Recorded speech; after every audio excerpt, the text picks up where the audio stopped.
Olá, olá, pessoal, sejam todos bem-vindos à TVD News 581 da Parabólica Digital e ao canal do nosso grande jornalista Silvio Navarro, em breve na Claro TV. Estrearemos na Claro TV agora 7 de julho, então podemos aguardar vocês lá sem a mínima dúvida. Hoje é sexta-feira, mas não é essa de sextou. É essa de sabedoria com Lucas Berlanz, Instituto Liberal, falando sobre os principais temas da semana. Boa noite, Lucas. Boa noite, Camila. Boa noite a todos os espectadores da TVD News. Como sempre, uma grande satisfação a gente poder ter essa oportunidade de conversar sobre as grandes questões do nosso tempo à luz de uma perspectiva liberal. Lucas, por falar em perspectiva liberal, a gente tem que falar a respeito de uma declaração do senador Flávio Bolsonaro, senador pelo PL do Rio de Janeiro, onde ele diz que para que a anistia caminhe, a proposta da anistia caminhe, vai ter que anistiar o nosso querido ministro, para não falar outra coisa. E tu fez um post a respeito disso, comentando essa entrevista do Flávio Bolsonaro sobre a anistia e a CPI da Lava Toga. Pode falar um pouquinho com a gente sobre isso para a gente, por favor? Pois é, Camila. O senador Flávio Bolsonaro tem um histórico de declarações no sentido de pedir uma postura mais amena em relação ao nosso ministro do Supremo, Alexandre de Moraes, em relação ao comportamento do nosso judiciário. Ele tem um histórico de pedir uma atitude mais condescendente. A gente lembra aqui que quando se tentou aprovar a famosa CPI da Lava Toga, que era exatamente, conforme dizia o seu texto, uma operação dentro do parlamento que pretendia investigar condutas, violações éticas, desvios operacionais, condutas ímprobas, era o termo técnico utilizado, por parte de membros do Supremo Tribunal Federal e de tribunais superiores do país. O Flávio Bolsonaro foi um dos parlamentares, no caso, alinhados naturalmente ao bolsonarismo, filho do presidente Bolsonaro, que se opuseram à CPI da Lava Toga. Mais adiante, ele, inclusive, deu uma entrevista dizendo que trabalhou incansavelmente durante os 4 anos de governo Bolsonaro para distensionar as relações entre o governo e o Supremo. Ele disse isso destacando exatamente essa posição que ele teve contra a CPI da Lava Toga. Também mais adiante, já após o governo Bolsonaro, o Flávio Bolsonaro deu uma entrevista no Roda Viva, eu me lembro muito bem, também fiz uma publicação na época sobre esse comentário dele. Ele deu uma entrevista no programa Roda Viva, em que ele disse que ele era contra a hipótese de um impeachment de Alexandre de Moraes, de um impeachment, na verdade, de ministros do STF de maneira geral. Ele achava que não era o melhor caminho, né? Que seria preferível o caminho do diálogo, conversar com os ministros que estão condenando o pessoal do 8 de janeiro a penas draconianas, como nós já cansamos de dizer aqui nos programas anteriores. Conversar, vem cá, será que você não acha que você está exagerando em condenar a cabeleireira que pichou ali a estátua? Você não acha que você está exagerando um pouquinho, condenando aquela moça a 14 anos de prisão e uma multa elevada? Você não acha que você podia maneirar um pouquinho, né? De repente, você pensar um pouco sobre o que é censurar a rede social, censurar um pouquinho menos? Vamos conversar, vamos para a mesa de um bar, né? Tomar um refrigerante, uma bebidinha e ver se a gente consegue chegar num acordo sobre isso. É mais ou menos essa filosofia que o Flávio Bolsonaro defendeu no Roda Viva e que ele defendeu também quando ele foi contra a CPI da Lava Toga, que envolveria apurar as ações de Dias Toffoli, que tinha às mãos o processo referente ao nosso senador Flávio Bolsonaro, diga-se de passagem. Muita gente, na época, contemporizou as declarações do Flávio Bolsonaro, dizendo que, olha só, a gente tem que ser realista, a gente tem que realmente buscar esse caminho do meio, esse caminho da contemporização, porque também, na prática, se a gente fizer o impeachment de ministro do STF, se a gente punir o ministro do STF, isso não vai resolver a nossa situação, isso não vai resolver o problema do Brasil, porque o Lula vai lá e indica outro ministro para colocar no lugar. Um ministro pior, alinhado ao petismo, e a gente não ganhou nada com isso. Era o argumento que muitos utilizavam na época. E, na época, eu me contrapus a esse argumento, no sentido de que Todos nós sabemos que remover um ministro do Supremo Tribunal Federal, dos que estão naquela turma lá hoje, ou mesmo remover todos que estão lá hoje, não mata o problema, não resolve o problema. O problema é muito maior, é um problema estrutural, e certamente aqueles nossos amigos e confrades liberais mais versados na área do direito, inclusive em como o direito opera, o controle de constitucionalidade opera em outros países, terão muito mais propriedade do que eu para falar das mudanças que são imperativas nesse sentido.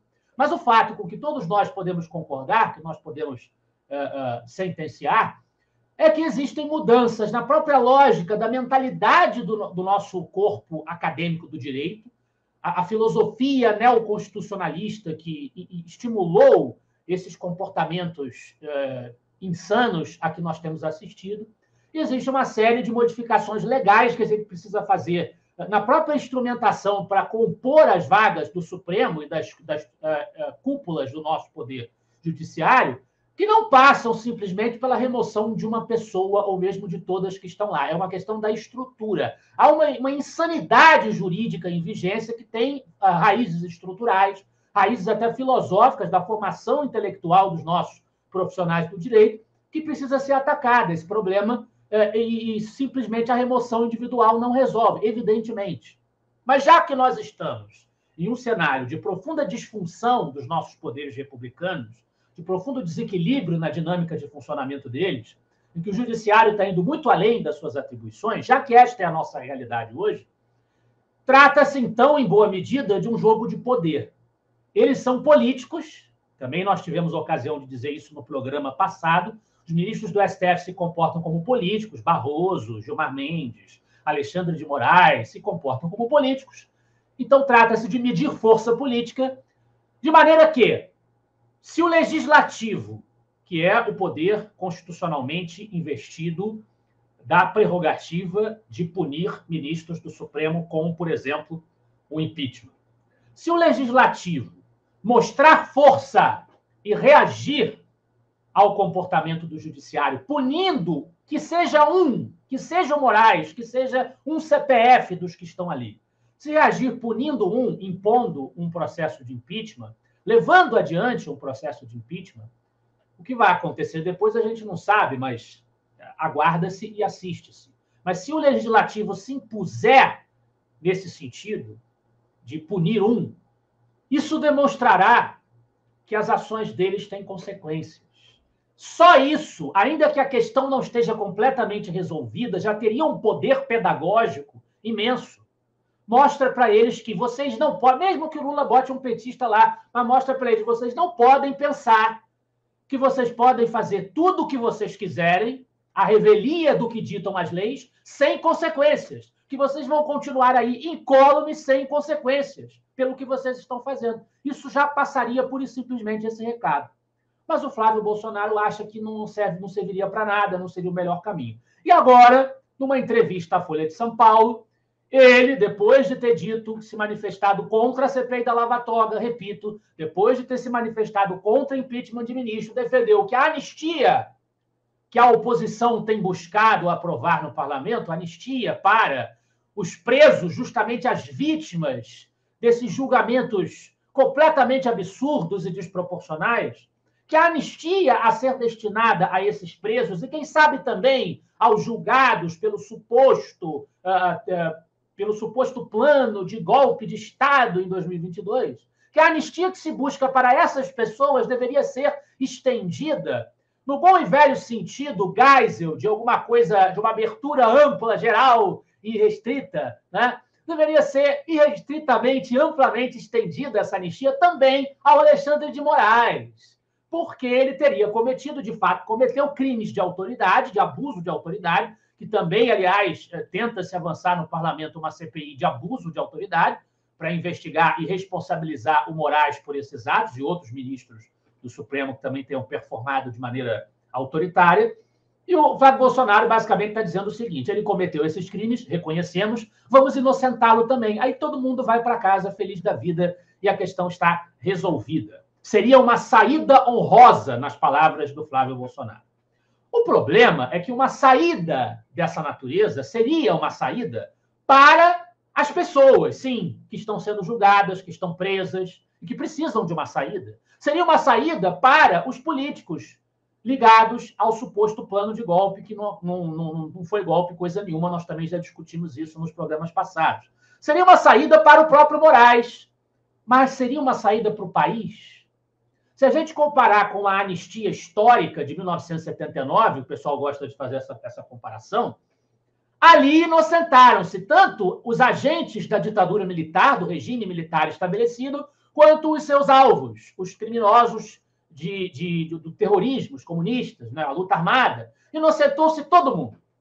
É verdade. Mas, ao mesmo tempo, aprovou-se o fim do AI-5, o retorno do pluripartidarismo no governo de Figueiredo. O AI-5, na verdade, já estava decretado que ele terminaria no finalzinho do governo Geisel, mas entrou em vigor no começo de 79, onde nós teríamos a ascensão à presidência do Figueiredo, sucessor do Geisel. Então, o aparato de repressão do regime foi simultaneamente desmontado. Se a gente só inocentar todo mundo, passar uma borracha no que está acontecendo hoje e a vida seguir, o aparato que sustenta esta insanidade jurídica toda, ele permanece incólume. Nada previne o advento, o retorno do arbítrio logo mais adiante, inclusive através da própria figura do Alexandre de Moraes, que seria então inocentado. Então, não adianta o ditador ser inocentado junto com as suas vítimas se ele continuaria virtualmente em posição de mandar no país.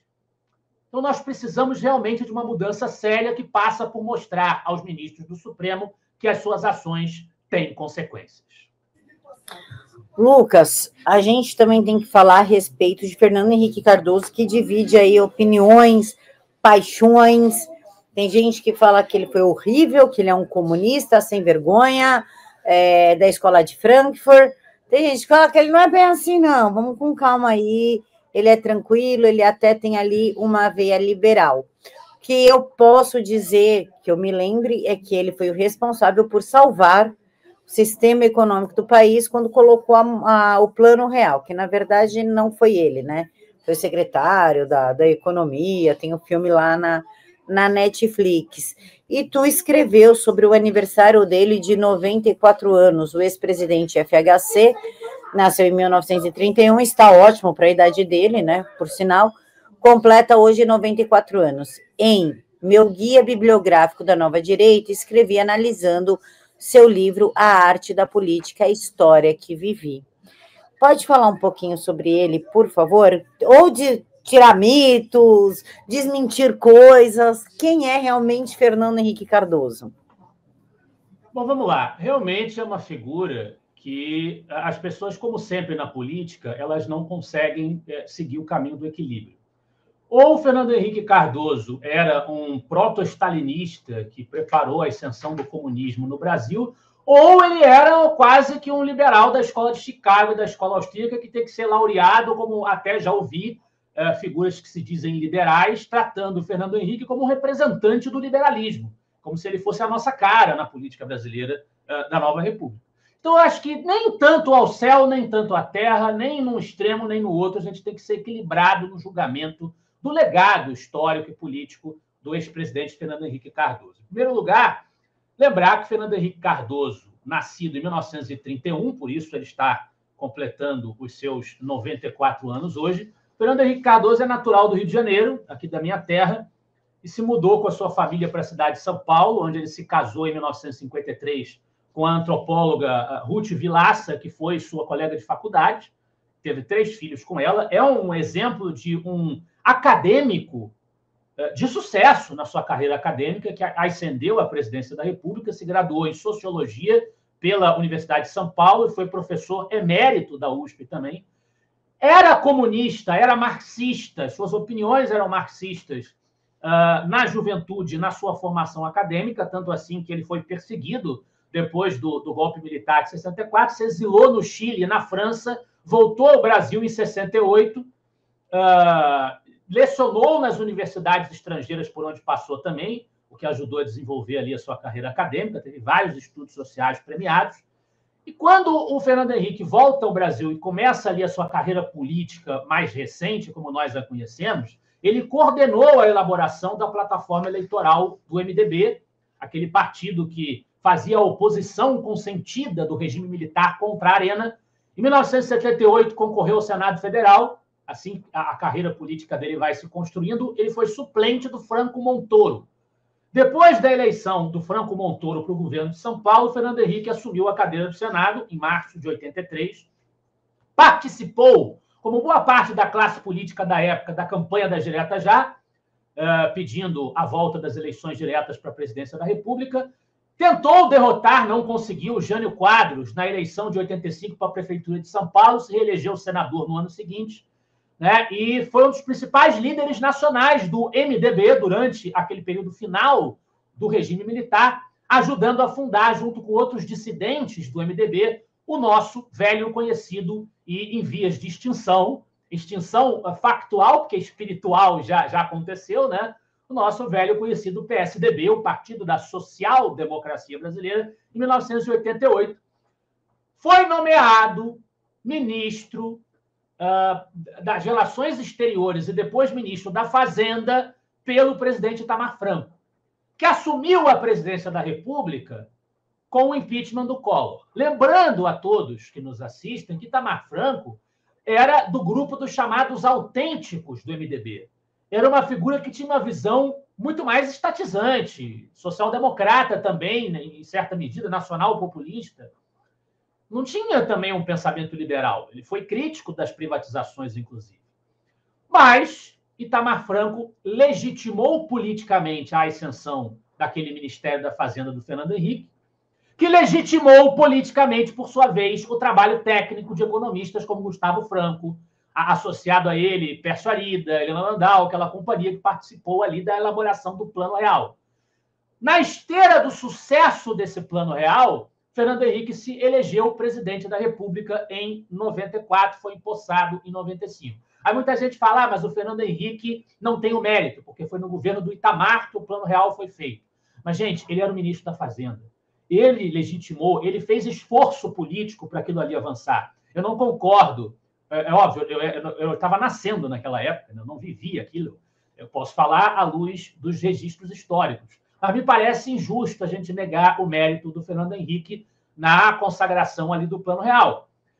Diante do Plano Real, que estabilizou a moeda brasileira, acabou com a nossa hiperinflação, o Fernando Henrique, com o PSDB, em 2 governos sucessivos, ele empreendeu reformas importantes que ajudaram a consolidar esse legado, né? As taxas de inflação continuaram baixas, várias empresas foram privatizadas, houve uma certa abertura de mercado, mas o Brasil continua sendo um país bastante fechado, como continua sendo até hoje, né? Mas houve uma abertura relativa que deu maior visibilidade ao Brasil no mercado externo. O governo conseguiu aprovar a lei da responsabilidade fiscal, né? Algumas mudanças importantes foram realizadas, apesar dos problemas que aconteceram no segundo mandato, quando o Fernando Henrique enfrentou crises relevantes, uma crise elétrica que gerou um apagão em 2001.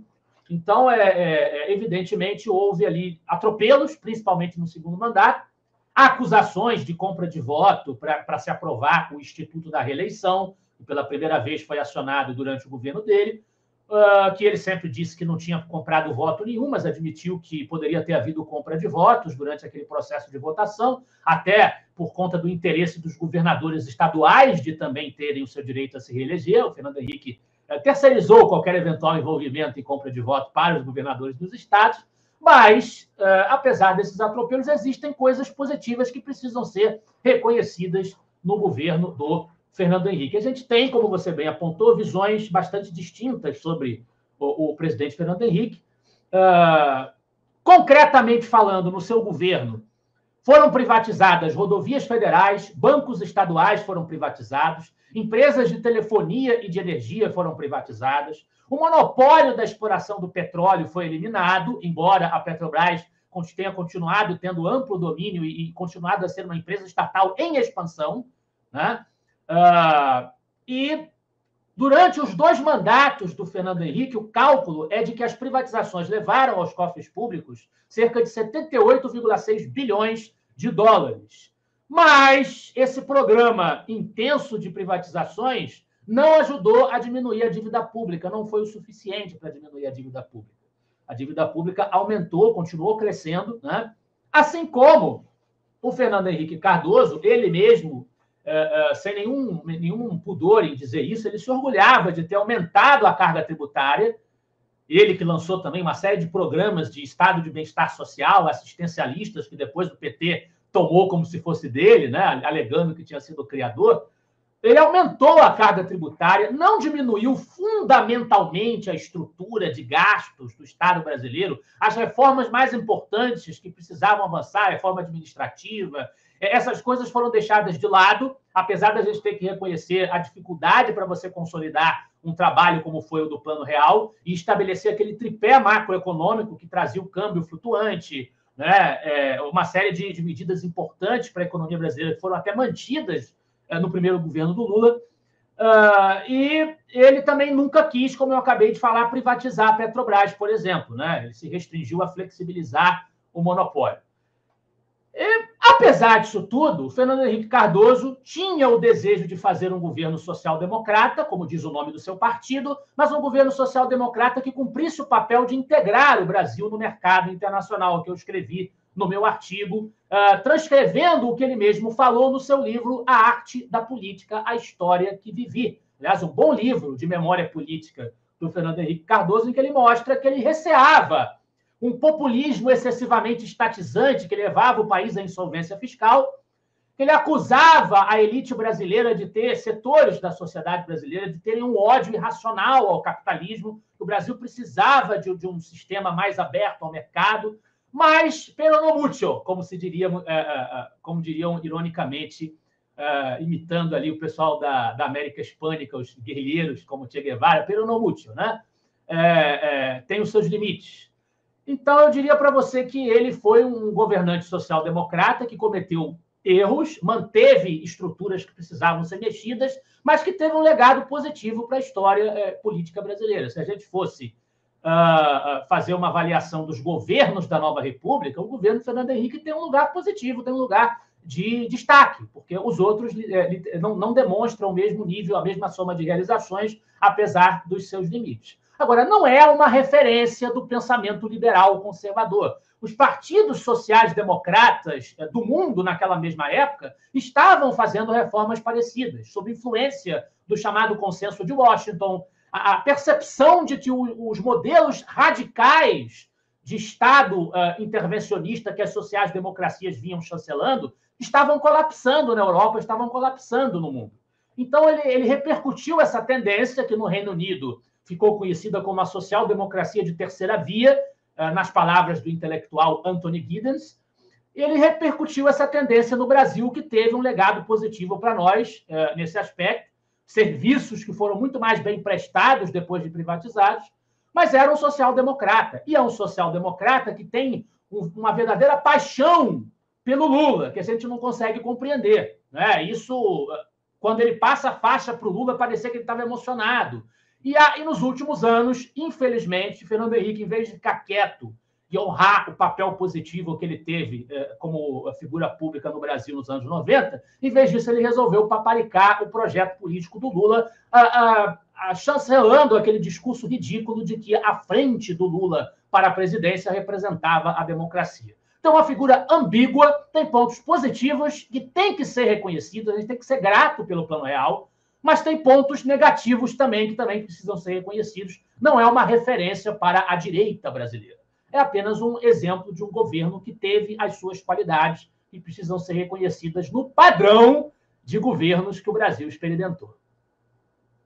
Lucas, só a nível de explicação, né, de curiosidade minha e do público, pode falar um pouquinho sobre a escola de Frankfurt, que falam que Fernando Henrique fez parte, e também dos benefícios que trouxeram as privatizações que ele fez no governo? Hoje nós só temos celulares por conta do Fernando Henrique. Todo mundo tem telefone em casa por conta do Fernando Henrique. Pode falar um pouquinho sobre isso? Não, a escola de Frankfurt é uma designação que se dá a um grupo de intelectuais marxistas que desviaram, fortaleceram reflexões da lógica do conflito que Marx aplicava as classes sociais, nas suas relações de dominação que ele via dentro dos modelos econômicos, mas aplicaram as suas preocupações mais marcadamente no campo da cultura.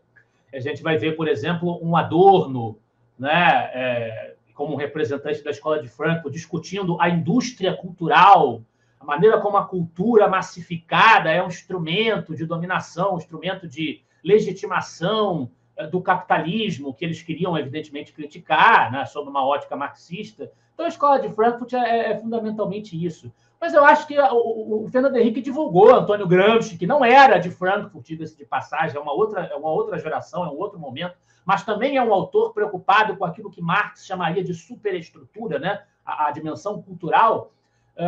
Fernando Henrique divulgou Antônio Gramsci no Brasil. Fernando Henrique ele realmente representou essa visão como acadêmico, mas Fernando Henrique, acima de tudo, na sua fase política, como senador, no MDB, como presidente da República, ele era um social-democrata. Essa é a maneira mais correta de se referir a ele.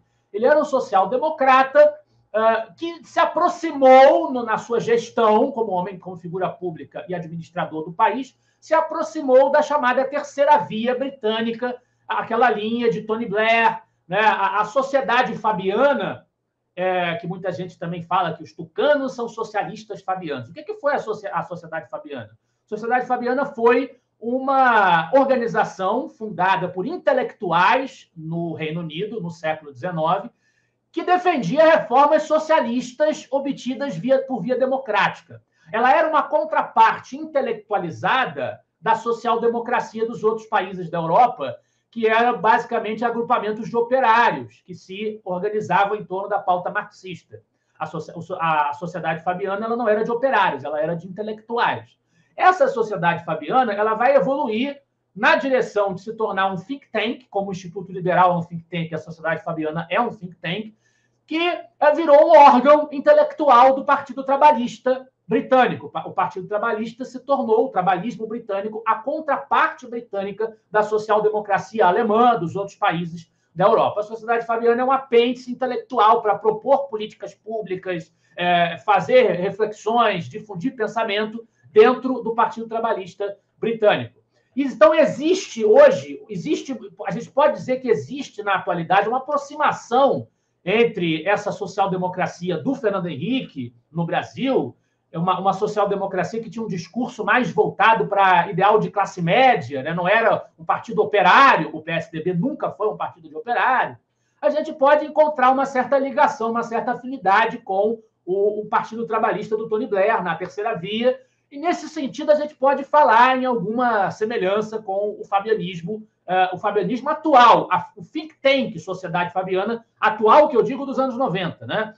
Mas não existe uma ligação direta e plena de identidade entre o PSDB e a Sociedade Fabiana. Então, a gente tem que ter um pouco de... Até porque o PSDB sempre teve, na sua história, correntes diversas dentro dele. Tinha uma ala mais democrata cristã, essa ala social-democrata, uma ala social-democrata mais moderada, uma mais radical, né? O pensamento de José Serra não é exatamente igual ao pensamento do Alckmin, que não é exatamente igual ao pensamento do Fernando Henrique. Então, a gente tem que tomar cuidado com certas generalizações mais afobadas que muitas vezes se fazem na retórica política. Em relação às privatizações, não há como negar que os resultados foram excelentes.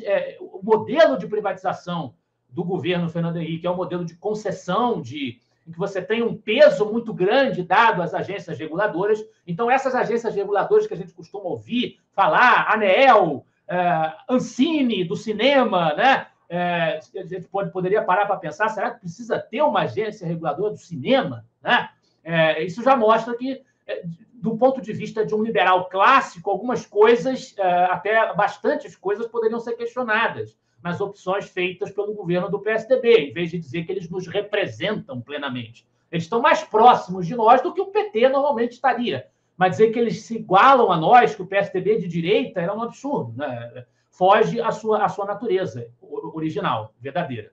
Mas não há a negar que essas políticas de privatização com agência reguladora, sem agência reguladora, com limitações, sem limitações, não há a negar o resultado material que essas privatizações exerceram. O exemplo da telefonia é o claro exemplo disso, o benefício que trouxe à população. Pode não ter sido o suficiente para fazer o que o Fernando Henrique queria, que era equacionar o problema da dívida pública. A dívida pública aumentou no governo Fernando Henrique, o que mostra que a reforma fundamental do Estado ela não foi feita no governo dele. Ele não enfrentou essas questões. Ele enfrentou e fez essas privatizações, a lei de responsabilidade fiscal, por imperativo absoluto da necessidade. E, mesmo assim, só essas mudanças que ele fez já representaram uma grande modificação na vida do brasileiro, inclusive do brasileiro comum, a média da nossa população, que passou a ter acesso facilitado a serviços e produtos que era muito difícil prestar pela via estatal. Ele rompeu com uma absoluta adesão ao modelo tradicional varguista, que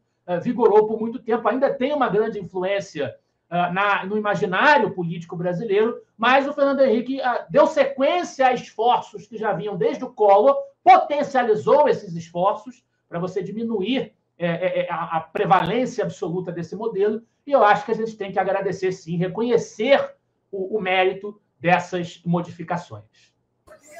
Por falar em modificação, Lucas, nós também temos a modificação da liberdade de expressão, que está ocorrendo desde 2019, como, por exemplo, o Lexum. Eu adoro os artigos dele. Cita aqui liberdade de expressão na mira STF e a nova censura digital. Pode falar um pouquinho sobre esse sensacional artigo da Lexum? Vamos lá. A Lexum, mais uma vez explicando para quem nos acompanha, é uma organização de pessoas ligadas ao direito, na sua grande maioria, e que se identificam com os princípios do Estado de Direito, sejam elas liberais clássicos, libertários ou conservadores. Ela é inspirada no modelo americano da Federal Society, que também tem uma grande influência no debate público norte-americano. E a Lexum é uma parceira do Instituto Liberal, hoje integra o nosso conselho consultivo, e nós republicamos artigos postados pela Lexum. Esse texto, especificamente, é uma coautoria entre duas figuras que, para além da Lexum, têm uma relação muito direta com o Instituto Liberal. A nossa querida amiga Kátia Magalhães, do Judiciário em Foco, a gente já repercutiu também o texto dela aqui, que era uma figura extremamente corajosa, que se dedica a denunciar os desmandos do Poder Judiciário. A coluna dela é voltada para isso. E o Leonardo Corrêa, que é um colunista do Instituto Liberal muito antigo. Muito antes de sonhar em criar a Lexum, ele que é fundador da organização, muito antes disso, o Leonardo já estava escrevendo para o Instituto Liberal, antes mesmo de eu sonhar em ser presidente, antes mesmo de eu ser colunista do Instituto em 2014, o Leonardo já era parceiro da organização, já escrevia para a organização. Então, os dois se juntaram, uma dupla de peso, para escrever esse artigo que analisa o voto de quem? Do ministro Alexandre de Moraes, no STF, sobre o julgamento da constitucionalidade do artigo 19 do Marco Civil da Internet. A gente já falou sobre isso aqui. Marco Civil da Internet, que foi o resultado de um amplo debate na sociedade civil, com participação de diferentes setores, para estabelecer o marco jurídico, como é que o Estado brasileiro enxergaria a relação entre a sociedade civil brasileira e a internet, do ponto de vista legal. O STF resolveu pegar esse marco civil, pegar um artigo e julgar a sua constitucionalidade. Agora está sendo discutido isso e formou maioria para recusar constitucionalidade a esse artigo. E esse artigo, basicamente, ele envolve o interesse daqueles que querem cercear a circulação de conteúdos nas plataformas de rede social. Por quê? Porque o que ele determinava era que é preciso que haja uma ordem judicial expressa sentenciando que determinado conteúdo publicado nas redes sociais é criminoso, para que as redes sociais sejam instadas a eliminar aquele conteúdo. O que é que os ministros do STF querem que seja considerado a partir de agora? E foi o voto, claro, do Alexandre de Moraes. Eles querem que a rede social já seja forçada a remover o conteúdo mesmo sem que haja uma ordem judicial, que ela já seja responsabilizada. Se ela deixou ficar ali uma postagem, uma publicação, por um determinado tempo, ela não recebeu ordem de juiz nenhum para tirar, por algum qualquer motivo ela não viu. Se ela deixou ficar a publicação ali, ela pode ser punida pela lei, pela justiça, depois, por ela ter mantido aquele conteúdo no ar. O que isso faz com que as companhias pensem? Que elas têm que controlar muito bem as coisas que são postadas no seu corpo, porque elas não têm como saber o que as nossas sacrossantas autoridades judiciárias vão achar que é atentatório à democracia e ao Estado de Direito, porque isso estava na decisão do Barroso. Entre os crimes está o crime de atentado ao Estado. O que a gente posta no Facebook, no Instagram, que pode ser efetivamente considerado um atentado ao Estado de Direito? Difícil dizer. Se uma pichaçãozinha numa estátua é um atentado à democracia e ao Estado de Direito, qualquer bom dia que a gente botar no Facebook também pode ser. A gente não sabe o que vão interpretar. Né? Então, é um constrangimento que se impõe às plataformas que não deixa de ser uma forma de censura prévia, que a Constituição veda. E é isso que o STF achou bonito aprovar. Daí o artigo do Leonardo e da Kátia analisa a tentativa do Moraes, no seu voto, de sequestrar a filosofia de um grande pensador da tradição liberal do século XIX britânica, John Stuart Mill, para apoiar o seu voto a favor da censura prévia, a favor de limar esse artigo 19 do Marco Civil. Ele usou, no seu discurso, ele se atreveu a usar, Moraes, que já disse que é um liberal clássico, sabe Deus onde que ele é um liberal clássico, gostaria muito de saber qual é a afinidade que ele tem com o Estado de Direito, por exemplo. Ele usou o clássico On Liberty, que alguns traduzem sobre a liberdade, ensaio sobre a liberdade, nos textos em português, nas versões em português dessa obra clássica de John Stuart Mill, como fundamento para censurar, para limitar o discurso, atribuindo a Stuart Mill uma visão que ele rejeitava completamente. É uma fraude intelectual que o Alexandre de Moraes tentou fazer no seu voto, como se o voto de um juiz devesse utilizar, discutir a filosofia de Stuart Mill para ser dado, em vez do texto legal brasileiro. Mas, enfim, né, fazer o quê? Se essa virou a moda entre os nossos ministros, ficar fazendo discussões acadêmicas, adoro discussões intelectuais, acadêmicas. Aliás, boa parte da minha vida é dedicada a fazer isso. Né? No Instituto Liberal, está sempre falando de autores, faz parte da nossa vida. Mas eu não sou ministro do STF, eu não estou julgando se uma pichação numa estátua é um crime de atentado ao Estado de Direito. Eu não estou julgando. Certo? Então, é muito diferente. As competências e atribuições são muito diferentes. Ele estava lá fazendo uma dissertação sobre Stuart Mill para defender a censura, sabe Deus como, usando o famoso princípio do dano de Stuart Mill. De acordo com o voto do Moraes, Stuart Mill reconhecia a legitimidade do Estado interferir na liberdade de expressão quando a conduta, a expressão, portanto, influenciasse de modo prejudicial os interesses dos outros. O que é interesse dos outros? Será que o meu interesse, por exemplo, por conforto, por eu não ser ofendido, por eu não ser afetado, por não ouvir alguma coisa que me desagrade, esse interesse justifica que o Estado calhe a boca dos outros? Será que justifica? Então, eu acho que a gente teria que calar os ministros do STF, porque eles me causam profundo desconforto. Né? Eu gostaria que eles fossem calados também, então, se fosse para seguir essa lógica. Desconforto difuso, abalo no sentimento coletivo, são as palavras usadas pela Kátia e pelo Leonardo, para naturalmente ironizar a palhaçada do argumento do Alexandre de Moraes. Né? Ofensa subjetiva ao interesse público, tudo isso poderia ser considerado afronta ao interesse dos outros. Né? Isso não basta para ser considerado uma violação do dano. O dano de Stuart Mill é objetivo, é mensurável, é concreto, é excepcional. Não é para qualquer coisa que fere os interesses dos outros. Eles também vão dizer que não é difícil perceber que o único fim para o qual as pessoas têm, nas palavras de Stuart Mill, justificação individual ou coletivamente para interferir na liberdade de ação de outro é a autoproteção. Autoproteção não é para proteger as sensibilidades, né?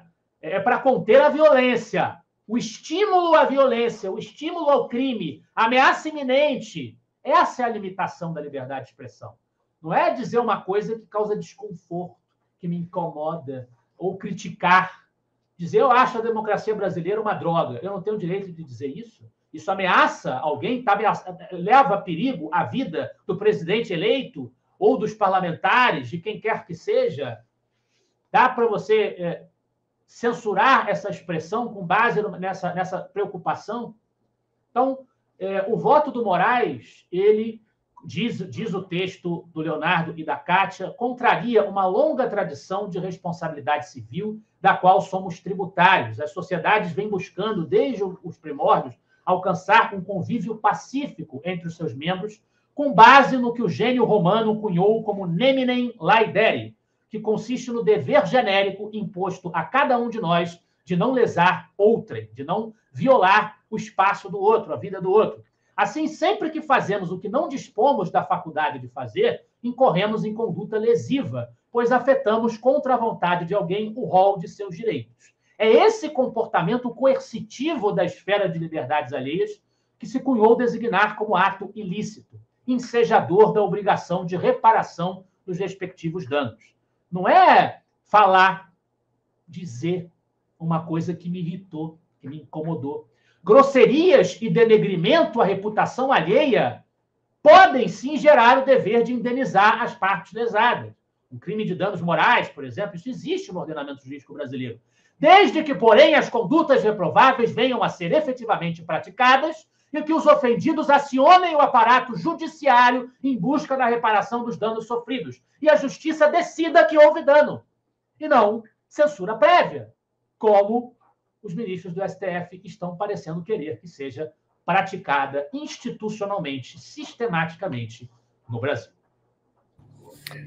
Lucas, tem mães presas, né? Tem uma moça que é mãe de 7 crianças e ela ainda tem enfisema pulmonar, que ele negou a tornozeleira eletrônica, né?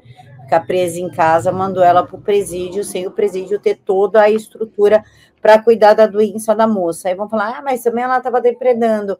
Ela estava orando, ela era uma das pessoas que estavam ajoelhadas, orando e pedindo para parar o quebra-quebra. Mas, enfim, além da nossa guerra interna, Lucas, o pessoal pró-liberdade e o pessoal de censura, nós ainda temos a guerra que está acontecendo entre Irã, Palestina, Israel, aí não sei quem do Irã vai ser deposto, aí entre Estados Unidos, aí entra, tá o mundo inteiro aí. E o artigo do Guilherme Esparza, ele fala um pouco sobre uma segunda Guerra Fria, né? A gente teve a Primeira Guerra Fria, pessoal, primeiro teve a Segunda Guerra Mundial, que é diferente da Guerra Fria, pelo amor de Deus. A gente está diante da Segunda Guerra Fria, Lucas, como é que tu vê esse artigo do Guilherme?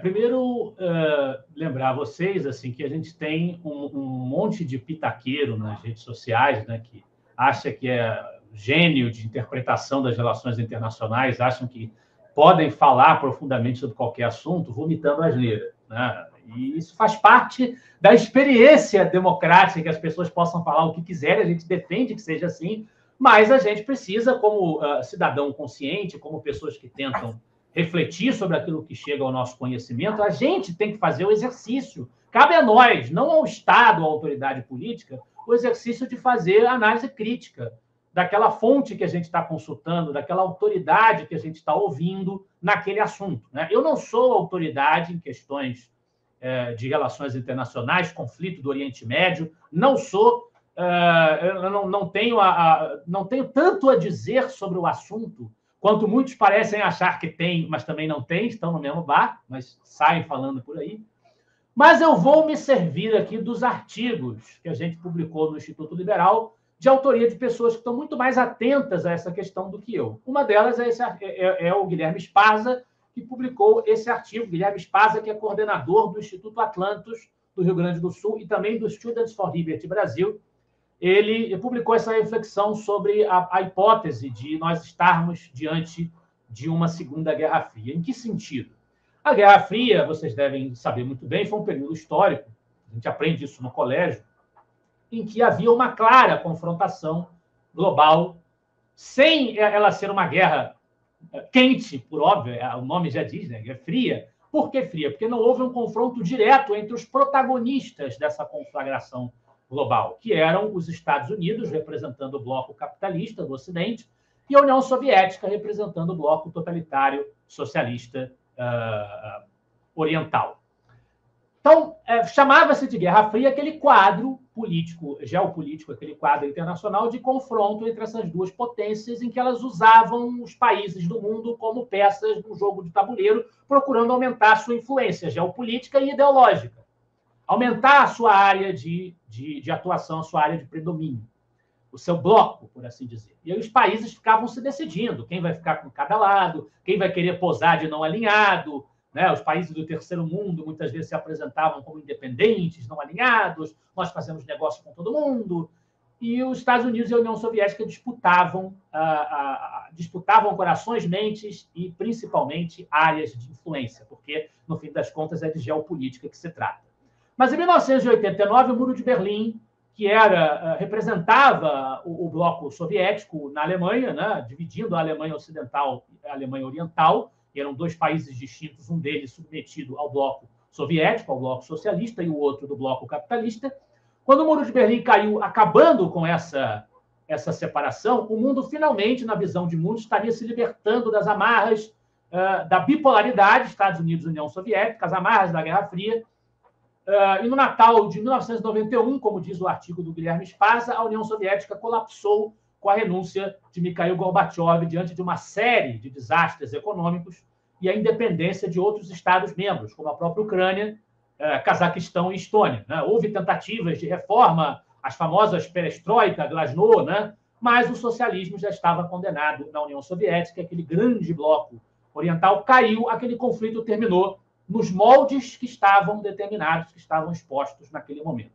Na década de 90, aumentou ali a globalização, intensificou-se a relação entre os países, econômica, política, com a liderança dos Estados Unidos, e muita gente, inclusive intelectuais de relevo, como Francis Fukuyama, no seu livro O Fim da História, acreditou que os grandes conflitos globais estavam extintos. Mas Samuel Huntington, no seu trabalho O Choque de Civilizações, se opôs a Fukuyama e disse que a história não acabou, ou seja, os grandes conflitos mundiais não acabaram, mas retornaram ao seu estado natural. Serão conflitos de civilizações, conflitos de vários polos, e não apenas dois.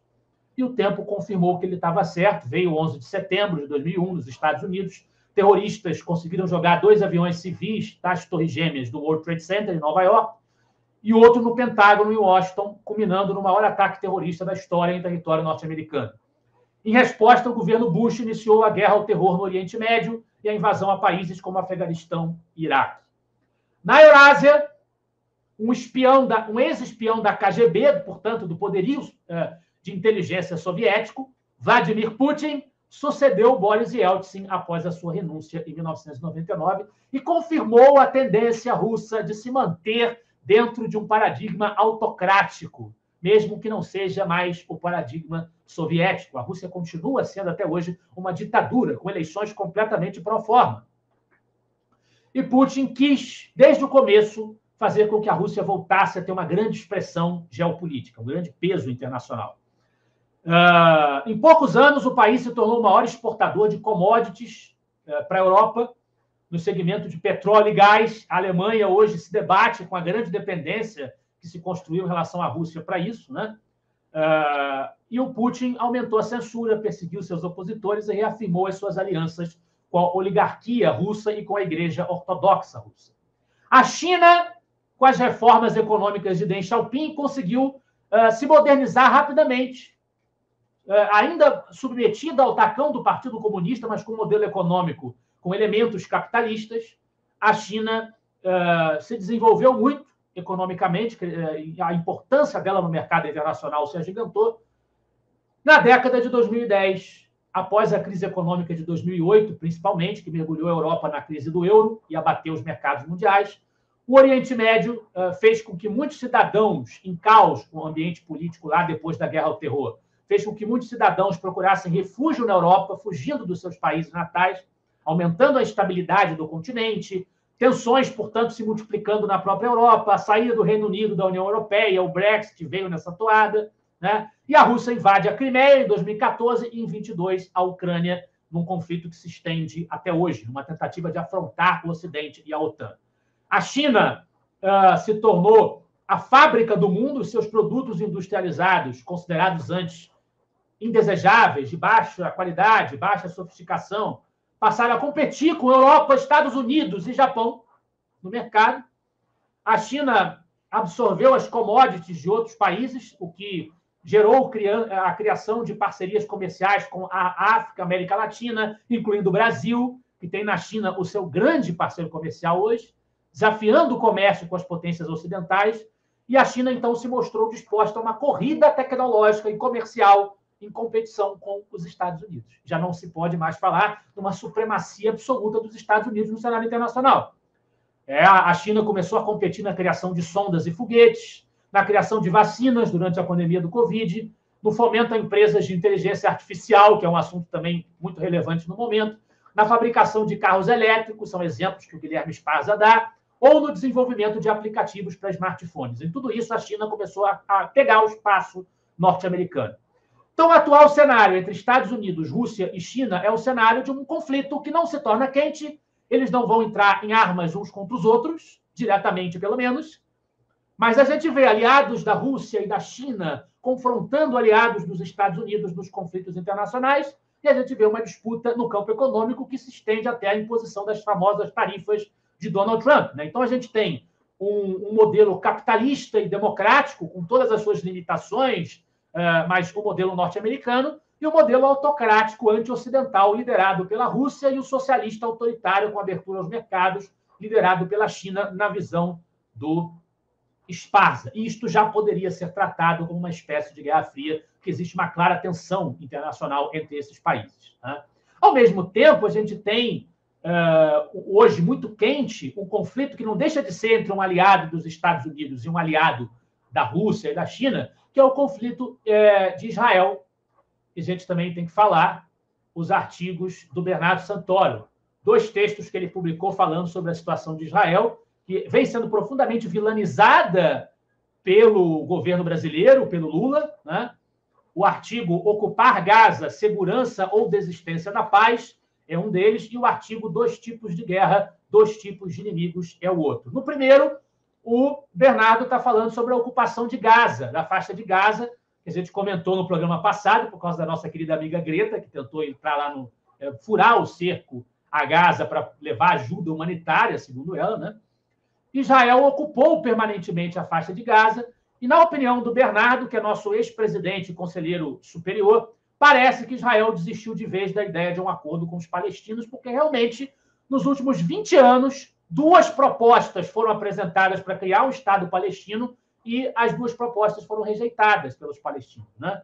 Pelo Hamas. Em troca disso, os terroristas da região devolveram a Israel com atentados, alguns dos mais cruéis recentemente, foguetes e com o compromisso incondicional de exterminar o Estado de Israel, que é o representante dos valores ocidentais e da democracia liberal no seio do Oriente Médio, né?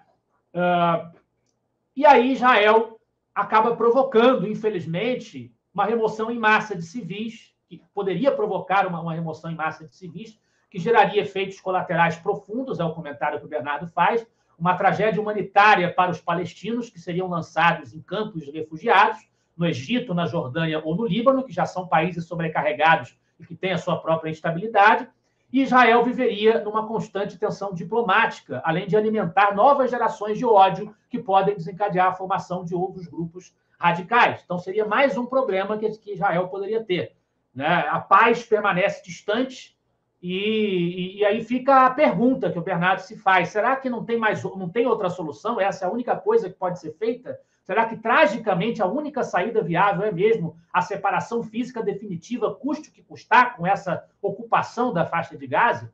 Mas, enquanto isso, a gente tem um conflito que está muito mais quente hoje na imprensa, que é o conflito Israel-Irã, que não está separado completamente desse outro, porque o Irã financia os terroristas do Hamas, Hezbollah, essa turma, eles recebem recursos do ayatolado iraniano, do governo iraniano, que é uma teocracia profundamente autoritária de natureza islâmica xiita. Né?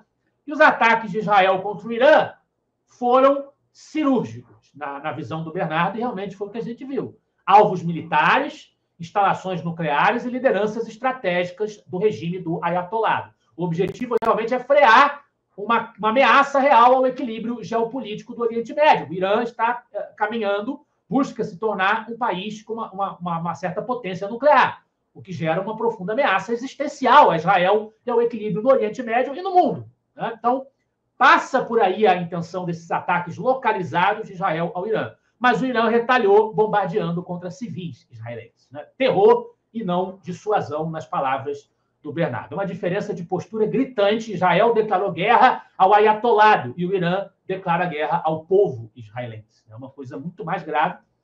E aí Netanyahu publicou um vídeo pedindo que o povo iraniano derrube o regime iraniano também, ajude a combater o ayatolado. A gente sabe que existe uma profunda insatisfação dentro do Irã com o regime atual. Já manifesta sinais claros de insatisfação à população iraniana. E aí a gente precisa acompanhar os acontecimentos. Como eu já disse aqui no programa passado, Israel não está acima de críticas. Pelo contrário, o Bernardo coloca no primeiro artigo dele que eu mencionei aqui, algumas reflexões. Será que não tem outro jeito? Será que a medida tomada por Israel é a mais adequada?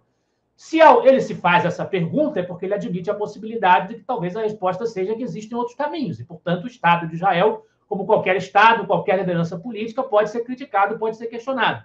Agora, Israel enfrenta ameaças existenciais.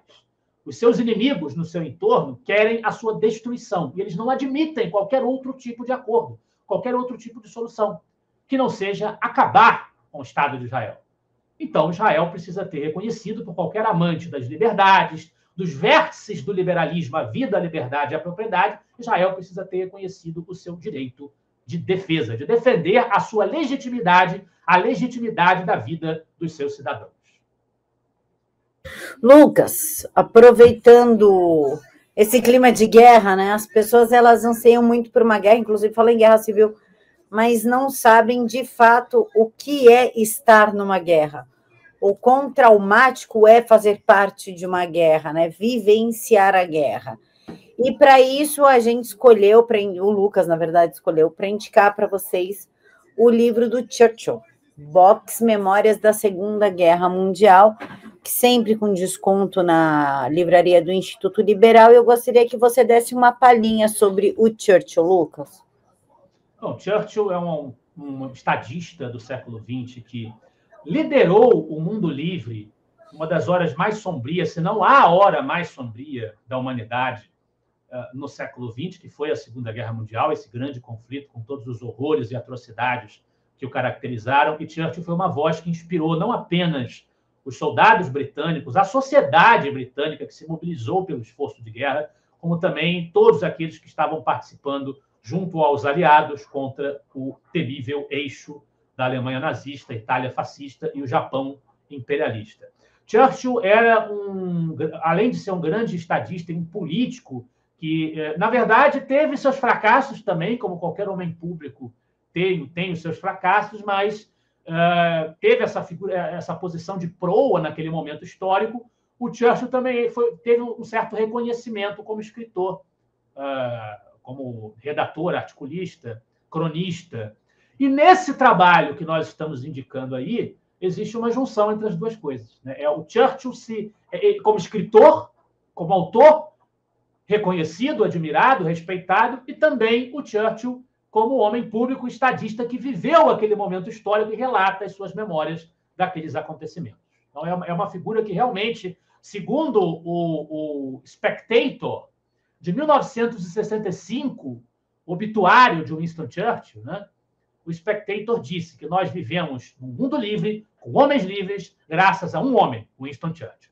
É óbvio que isso não é absoluto, a gente também deve, evidentemente, a todos aqueles que deram as suas vidas, que arriscaram diretamente as suas vidas no fronte de batalha na Segunda Guerra Mundial, mas, se a gente for escolher uma cara para representar essa batalha, sem dúvida, há pouco exagero em dizer que nós devemos a nossa liberdade, em boa medida, à inspiração, à liderança de Winston Churchill. Aí vem o Lucas, desculpa, estou cansada, Lucas, desculpa. Aí vem o Lula e me apoia a Palestina, né, Lucas? O Lula já deixou claro as escâncaras para todo mundo ver a afinidade dele com os regimes autocráticos, né? Então, isso não é novidade nenhuma, só é novidade para quem achou que estava fazendo alguma coisa maravilhosa, escrevendo cartinha pela democracia.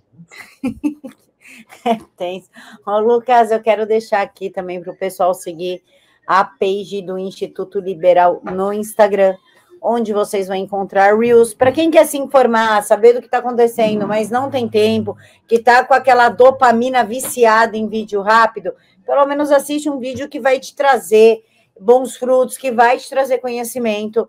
Então, o Lucas, ele está produzindo Reels sobre temas que estão acontecendo no momento. Tem carrossel, para quem quer aquela leitura rápida, card de pensadores, para quem quer roubar aquela frasezinha de efeito, para jogar ali no X, para jogar no Insta, para ter like.